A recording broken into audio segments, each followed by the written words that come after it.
हरिओम बच्चों, आपका दिन शुभ हो। ये अहद हो हमारा कि किसी का दिल न तोड़ेंगे। ये अहद हो हमारा कि किसी का दिल न तोड़ेंगे। हम रिश्ते खुलूस जहां तक हो जोड़ेंगे। रखेंगे लाज सीता की मरियम की आबरू। रखेंगे लाज सीता की मरियम की आबरू। इंसानियत का हाथ से दामन न छोड़ेंगे। MLY गुरुजी चैनल की ओर से मैं आचार्य राजेंद्र आप सबका हार्दिक स्वागत करता हूं। जैसा कि आप बोर्ड में देख रहे हैं, आज विषय है हिंदी कक्षा 11, जिसका उप विषय है सदाचारोपदेश। सदाचार के उपदेश। सत आचारः इति सदाचारः।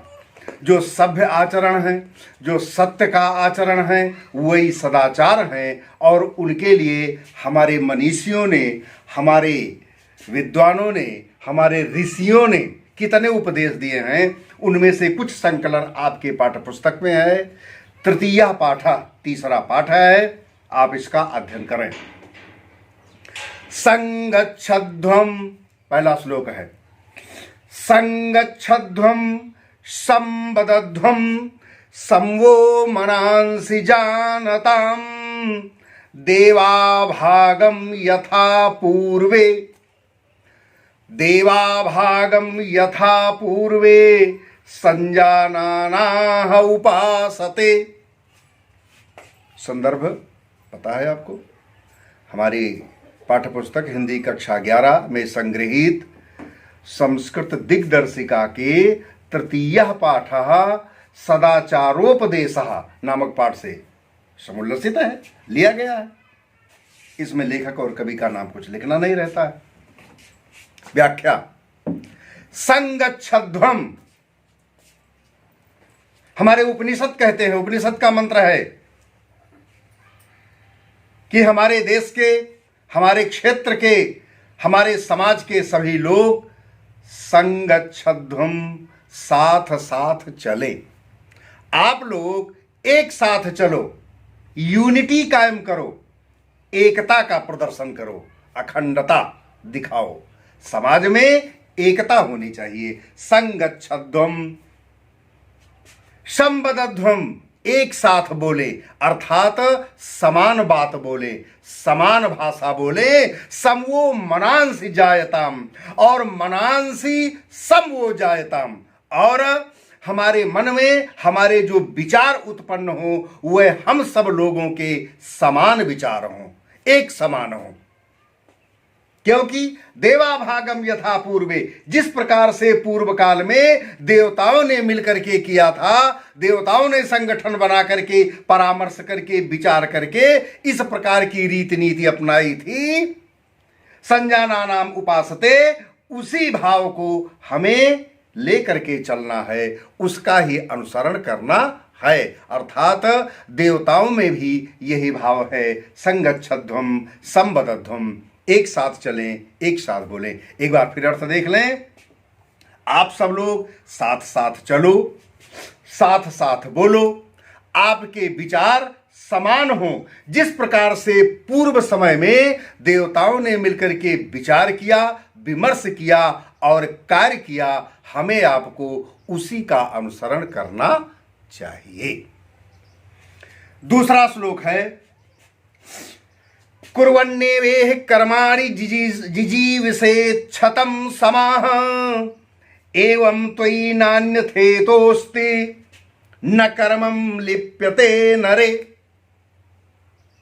क्या बताता है हमारा उपनिषद? क्या कहता है?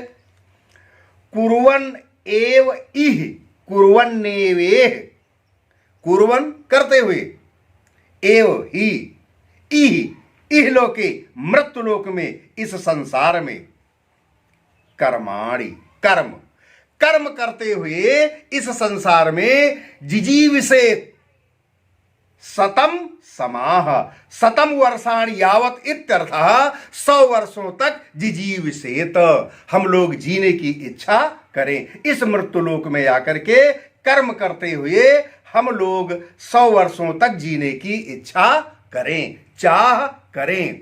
एवं तो ना अन्यथा, इस प्रकार से केवल इसी प्रकार से, अन्यथा न, अन्यथा कर्म के बंधन से मुक्त होने का अन्य कोई उपाय नहीं है। न कर्म लिप्यते नरः, कर्म के बंधन से बचने का और कोई उपाय नहीं है। इसलिए इस पृथ्वी पर आकर के हम कर्म करते हुए 100 वर्षों तक जीवित रहें।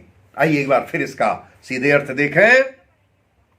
इस पृथ्वी पर मृत्युलोक में आकर के हम कर्म करते हुए 100 वर्षों तक जीने की इच्छा करें, जीने की इच्छा रखें, क्योंकि कर्म के बिना, कर्म के बंधन से मुक्त होने का अन्य कोई उपाय नहीं है। इसलिए हमें कर्म करना ही चाहिए। तीसरा श्लोक देखिए।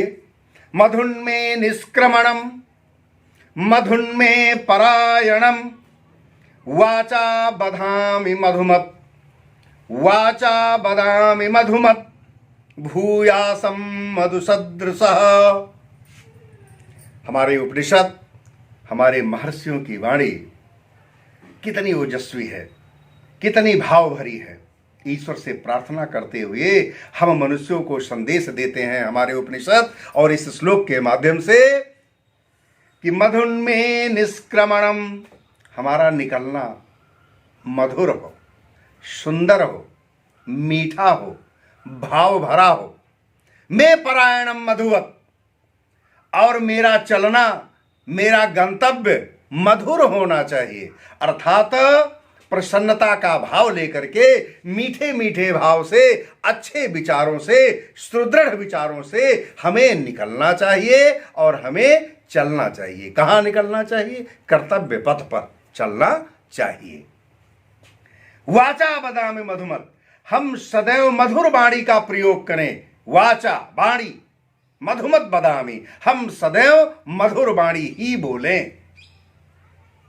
और भूयासम मधु सदृशः, हमारे समस्त कार्य हम कर्म से मधु सदृश हो जाएं, पूरा मधुर हो जाएं।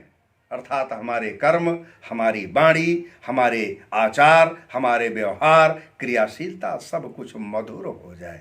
भाव है कि मधुमत भूयात, हम सब लोग मधुर हो जाएं। एक बार फिर अर्थ देखिए।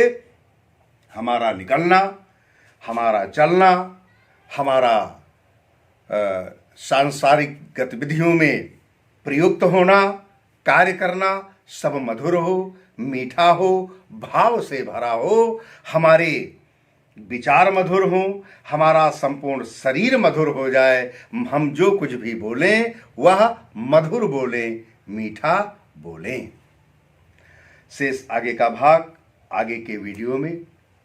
यदि आपको किसी भी विशेष विषय की आवश्यकता है, जानकारी चाहिए, तो उसके लिए आप हमारे कमेंट बॉक्स में वह प्रश्न डाल दें, अपनी समस्या डाल दें और उसके लिए आपको अगले दिन नया वीडियो बन करके प्राप्त हो जाएगा।